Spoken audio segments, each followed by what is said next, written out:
Olá, galera! Desejo que todos estejam bem. Eu sou a professora Maiara e nessa videoaula eu vou finalizar o conteúdo da unidade 2, no qual a gente já está há um tempo, falando sobre os aspectos econômicos do continente europeu, mas especificamente hoje eu vou falar sobre a União Europeia. Então pega o seu caderno, a gente vai começar pela página 358, pega o seu livro, Seu livro também, seu caderno, para que você possa acompanhar comigo, tá?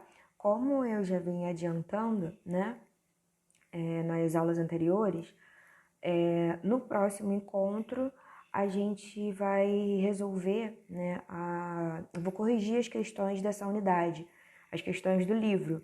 Então, ao final dessa aula, você já pode ir adiantando, porque no nosso próximo encontro é a correção de todos os exercícios dessa unidade 2, tá? Então, vamos lá. A gente começa pela página 358 e vamos falar um pouquinho sobre a União Europeia. Bom, primeiro eu já trouxe um mapa para a gente conseguir visualizar sobre o que nós estamos falando, A União Europeia é um grupo formado por 28 países europeus que vão praticar o livre comércio entre si, na ideia de facilitar circulação de pessoas, de serviços, o trânsito propriamente dito da população para ir trabalhar, para morar em alguma parte do território.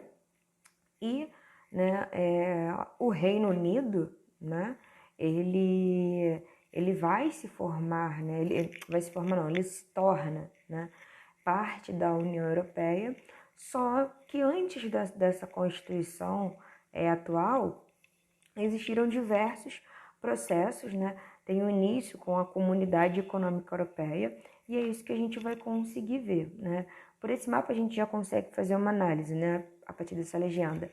Países membros, países candidatos, países membros no caso, que vai solicitar a saída do bloco. Então, olha logo ali, ó, Reino Unido. No final dessa aula, eu vou falar um pouquinho mais sobre isso, mas já fica, a informação. E observem a Constituição, tô falando de Espanha, França, Itália, Finlândia, Suécia, são todos os países da Europa? Não, Porque tem aquela questão, tem os países membros, tem os países candidatos, tem uma organização por trás disso. É isso que a gente vai ver agora. Bom, primeiro, a gente entender, essa questão, que é um bloco que vai praticar o livre comércio, essa questão da circulação de pessoas, e como que isso surge, tá?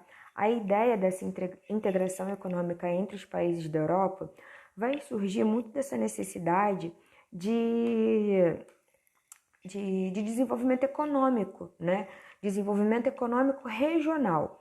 E isso para diversos fatores, como disputar mercado internacional. A partir do momento que você consegue fortalecer uma economia regional, você se torna apto a conquistar um mercado internacional, reduzir barreiras tanto de circulação de matéria-prima, circulação de produtos, circulação de pessoas, No caso da questão da matéria-prima, dos produtos a serem comercializados, isso vai fazer uma diferença muito grande, E nessa preocupação em torno dessa questão, da necessidade de desenvolver essa economia regional, de disputar um mercado consumidor internacional, é criada a Comunidade Econômica Europeia, tá? Essa é a primeira etapa. A Comunidade Econômica Europeia ela vai ser formada por França, Países Baixos, Luxemburgo, a parte da Alemanha Ocidental, Itália, França, e posteriormente outros países vão aderir a essa organização, tá? A União Europeia, ela é o maior bloco econômico do mundo, conhecido, né, exatamente por essa questão da circulação, livre circulação de bens, livre circulação de, de pessoas, né, de mercadorias. Eles têm como uma marca, né, a adoção de uma moeda única, que é o euro. E a origem, né, disso tudo tem oficialmente data-se em 1992, só que essa criação, né, ela vai estar muito ligada a diversos processos anteriores, tá? Que antes da criação desse grande bloco. Então são esses estágios que a gente vai verificar agora. São 4 estágios. Benelux, CSA, o Mercado Comum Europeu, a Comunidade Econômica Europeia, e, por último, o Tratado de Maastricht. Acho que é assim a pronúncia, né, gente? Aí dá um desconto. Bom, Benelux, Bélgica, Holanda, porque, né, no inglês, né, Holanda é Netherlands, né, Holanda, e Luxemburgo, Lux. Então, B, Bélgica, Ne, Holanda em inglês, que é Netherlands, e Lux de Luxemburgo. O Benelux, ele vai ser nesse bloco criado ainda durante a Segunda Guerra, tá? E o objetivo dele vai ser integrar, né, os 3 países, Bélgica, Holanda e Luxemburgo, em um mercado comum e um mercado único, a partir da redução de tarifa aduaneira. O que é isso? Exemplo, a Bélgica está vendendo... Gente, tô fazendo bem assim, aleatório, tá? A Bélgica está vendendo sapato para a Holanda. Aí, quando chega na Holanda, né, para esse produto ser vendido lá, a Bélgica tem que pagar imposto. Então, a partir do momento que a Holanda reduz esse imposto, a Bélgica vai conseguir comercializar de uma forma melhor, tá? Então, essa troca, ela é surreal, ela é maravilhosa, tá? Porque vai aumentar a capacidade de expansão de mercado consumidor. O país ele consegue ter uma entrada maior nos outros, economicamente financeiro, porque ele não vai ter maiores gastos. Então, a partir disso, se torna interessante vender em determinado país, né? Ter os seus produtos comercializados, ter o estabelecimento de um mercado consumidor, e não somente ter o estabelecimento, né? É expandir o mercado consumidor, como eu havia dito lá no início, né? A questão de ampliar o mercado consumidor europeu, e isso é extremamente válido. Apesar, né, da existência hoje, né, da União Europeia, que é o que a gente está falando, essa aqui foi a base, tá? O Benelux, ele ainda existe, tá? Só que ele existe agora como nome de União Benelux. E ainda tem, né, esses mesmos princípios, tá? CSA, né, a SECA, é a Comunidade Europeia do Carvão e do Aço. A gente vai encontrar, falando sobre isso, né, em alguns livros, né, que o Benelux ele foi a origem da União Europeia. Outros a gente vai encontrar que não foi o Benelux, mas que a origem foi na SECA, né, na Comunidade Europeia do Carvão e do Aço. Qual que tá certo, Mayara? Qual que tá errado? Gente, isso aí é uma questão de perspectiva histórica, econômica, científica, política, tá? Alguns, a partir de determinadas perspectivas científicas, políticas e econômicas, vão considerar que a União Europeia foi originada no Benelux. Outros vão compreender que a União Europeia foi iniciada na SECA. Tá? Isso aí vai depender de uma perspectiva econômica, de uma perspectiva histórica, de uma perspectiva política, né, científica, política também, tá? Né, a SECA, né, ela vai ser composta, né, pelos países do Benelux, né, Bélgica, Holanda e Luxemburgo, mais a França, Itália e a porção da Alemanha Ocidental, tá? Por conta disso, a SECA era conhecida como Europa dos 6 países, tá? Itália, França, Alemanha na porção na porção ocidental, Holanda, Bélgica e Luxemburgo. Europa dos 6 países, né? Europa dos 6.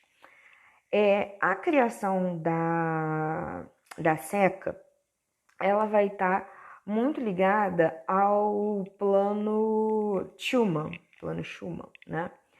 Esse plano ele foi desenvolvido pela França para aumentar, não para aumentar, né? Para integrar a produção de siderurgia, tá? Dentre 6 países. Siderurgia, né? Tô falando de aço. Então, para melhorar o estabelecimento desse setor industrial, né, da siderurgia, houve o Plano Schuman e a criação da SECA vai estar muito relacionada a isso. E, obviamente, né, o objetivo da SECA era estabelecer, vamos dizer assim, né, o objetivo maior, né, estabelecer uma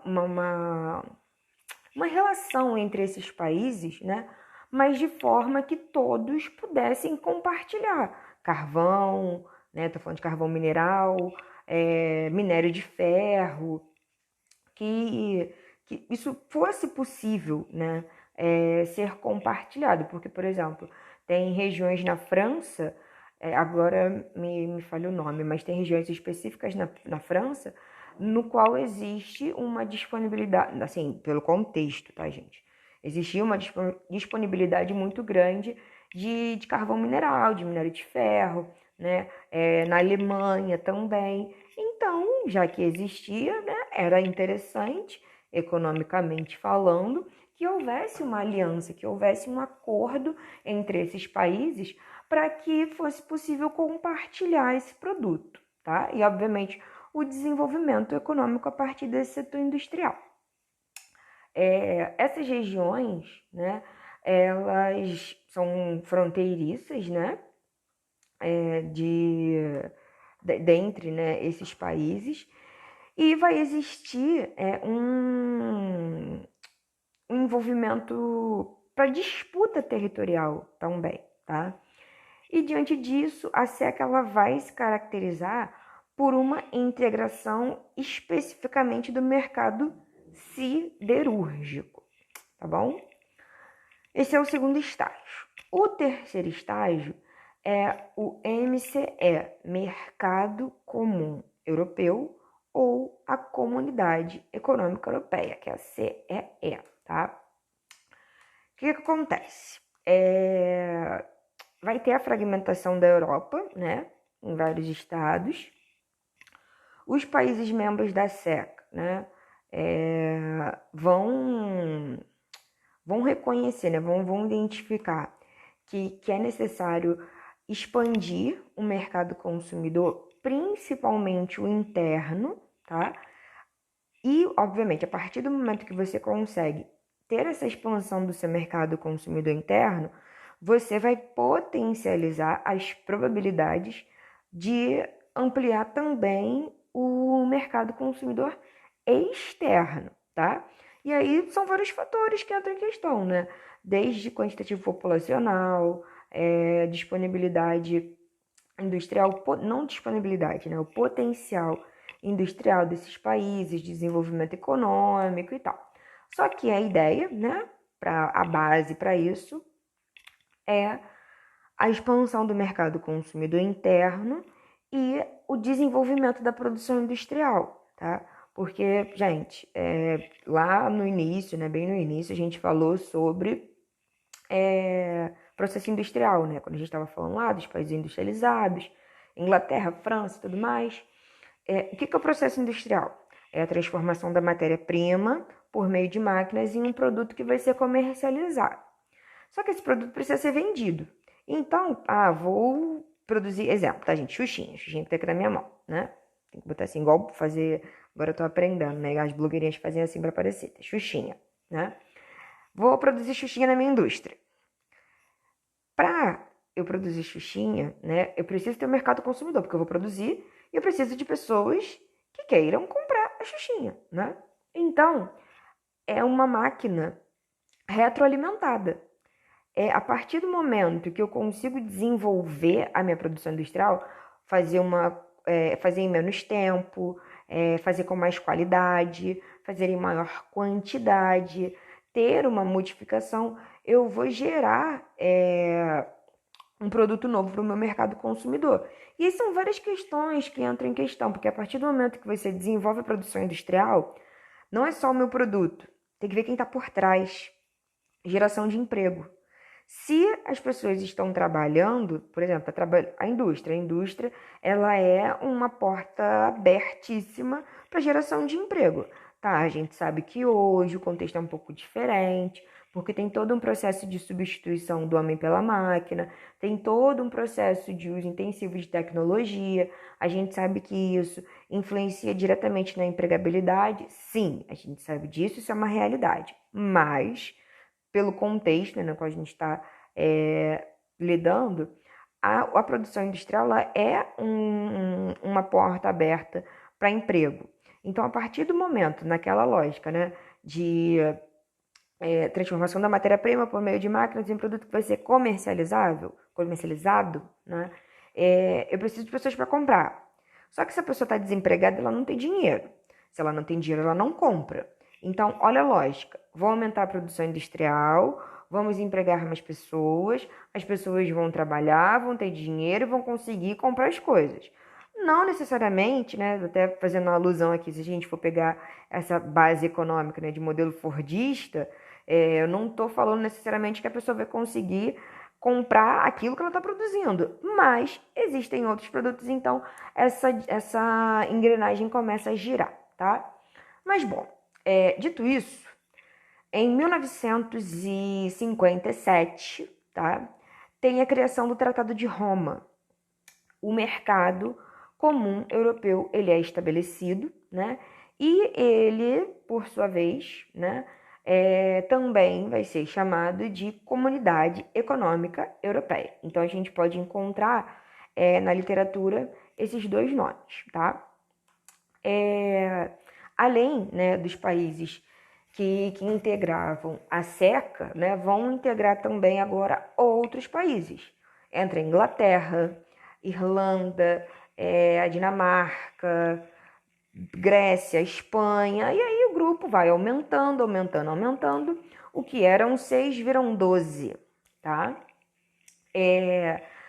A Comunidade Econômica Europeia, ela vai se caracterizar, aí reforça todas essas questões que a gente tinha mencionado na base, né?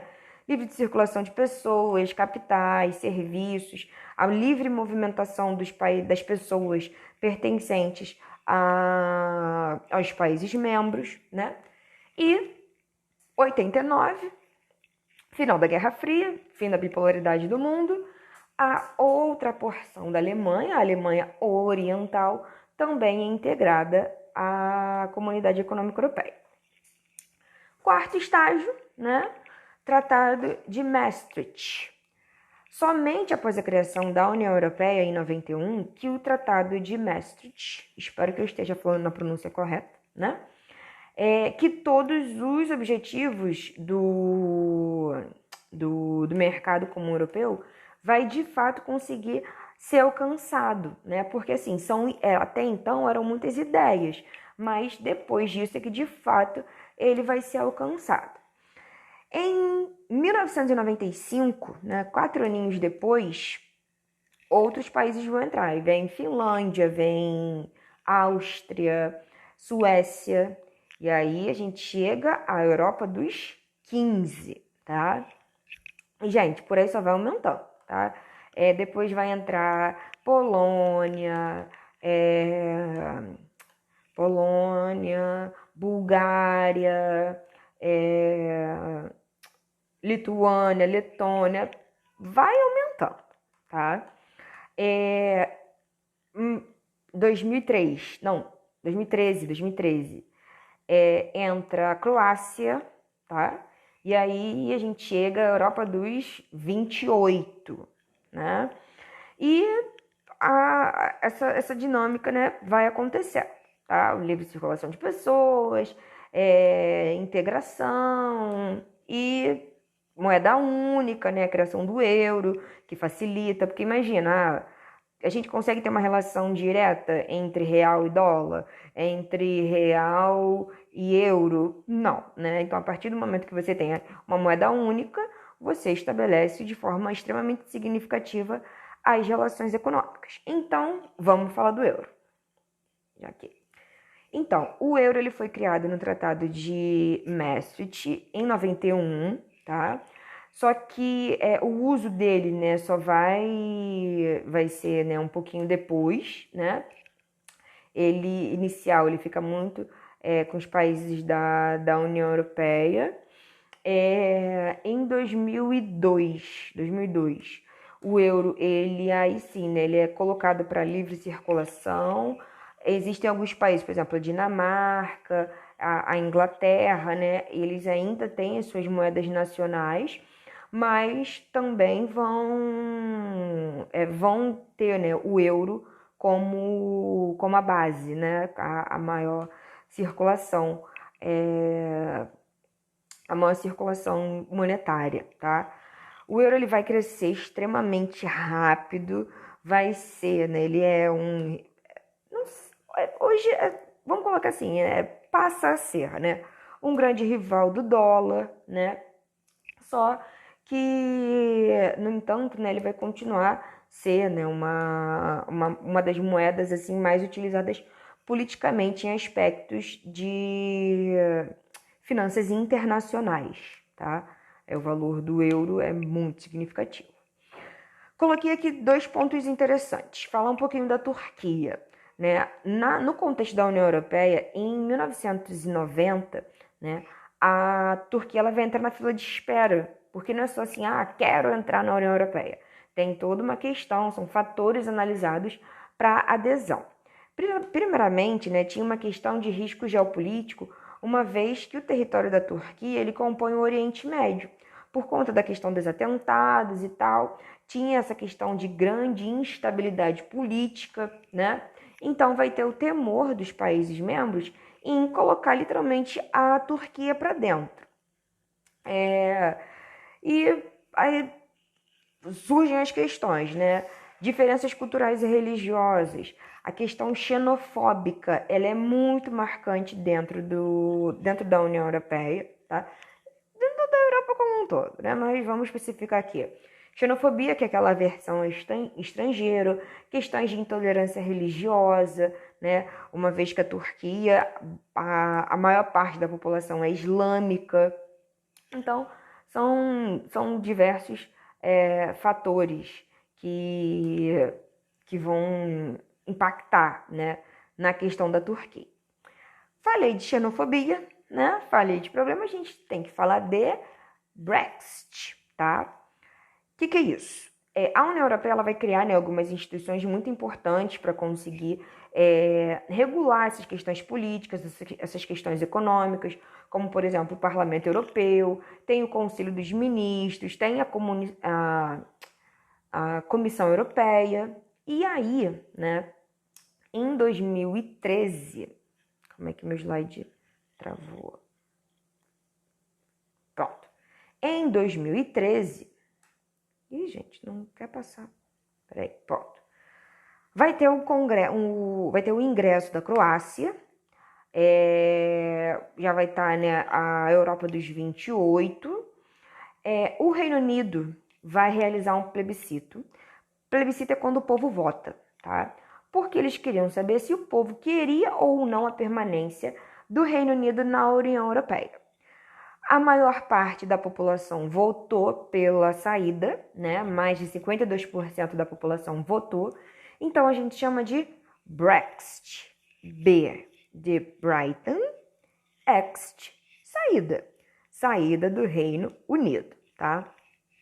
A saída do Reino Unido, ela foi oficializada, né, no dia 31 de janeiro do ano passado. E assim, é a primeira vez que um país vai deixar a União, deixou, né, a União Europeia desde a sua criação. Bota aí, gente, agora a conta de cabeça vai ser ruim, mas acho que o que? Uns 47, 48 anos, eu acho, né? Agora eu não vou lembrar o ano, não. Não vou fazer a conta e não vou falar o número para eu não errar. Mas eu acho que é isso, 46, 47 anos, né? É muito tempo, né? Muito tempo. E aí, vamos entender um pouquinho, né? Como que isso vai acontecer, desde do plebiscito até a saída. Aqui eu coloquei algumas perguntas que geralmente aparecem. Bom, em 2017, né, vai ter a decisão, né, da União Europeia, ela vai notificar a sua saída. E, de acordo com o Tratado de Lisboa, uma vez que é comunicado, né, o desmembramento, ele tem um processo de efetivação em até 2 anos depois. Então, primeiro a gente já entende por que não é algo imediato. Nesse período, né, tem um acordo de saída, né, um acordo, foi conhecido como um acordo de retirada, né, e ele foi desenhado na época, né, pela ministra, pela Theresa May, em concordância com a União Europeia, só que assim, ele foi rejeitado várias vezes pelo parlamento, então isso vai empurrando ainda mais o tempo. Durante a campanha do Johnson, né, ele vai prometer que o Reino Unido vai sair dentro do prazo que até então estava estabelecido para 2019, né, seja com acordo ou sem acordo. Quando chega, né, nesse período, né, o Johnson ele se vê muito obrigado a solicitar à União Europeia um prazo novo. O prazo novo foi estabelecimento até 31 de janeiro do ano passado, né? E isso demonstra, né, por que vai demorar tanto assim, tá? E o que a ideia, né? Vai fazer com acordo e sem acordo.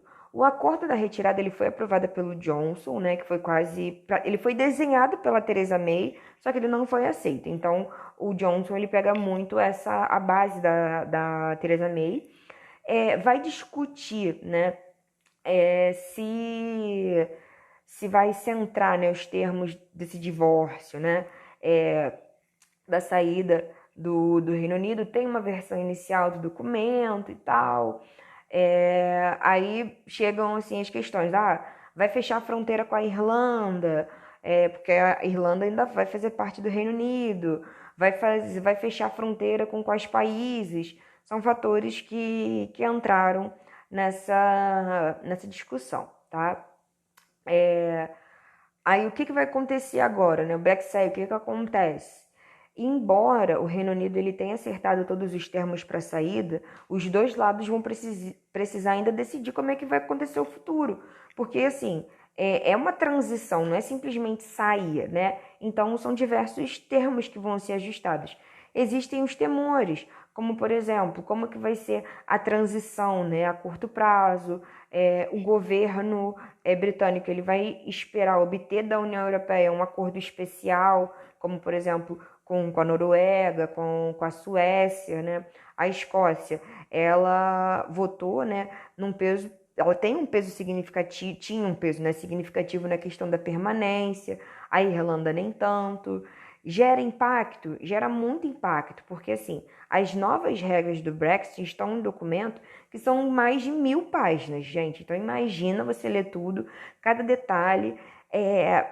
São tratados diversos temas: segurança, cooperação climática, transporte, acesso à saúde, acesso à educação, tudo isso que envolve a União Europeia. E aí, lembra aquela questão inicial, circulação de pessoas? Os cidadãos europeus que pretendem, por exemplo, trabalhar no Reino Unido, eles vão ter que ficar mais atentos ainda à questão das regras, porque, assim, citando aqui algumas, tem a questão de ser fluente em inglês, Tem a questão de apresentar o contrato de trabalho, são vários critérios que vão modificar, sabe? Existem programas, por exemplo, tem um acordo de livre comércio entre Londres e Bruxelas. E isso vai afetar, por exemplo, na vida dos estudantes europeus. São vários fatores que, ao longo do tempo, né, vão ser vistos e vão ser revisados, tá bom? Então, galera, eu encerro por aqui. A gente se encontra numa próxima. E lembrando que no nosso próximo encontro eu vou fazer a realização a correção dos exercícios, tá bem? Até lá. Tchauzinho.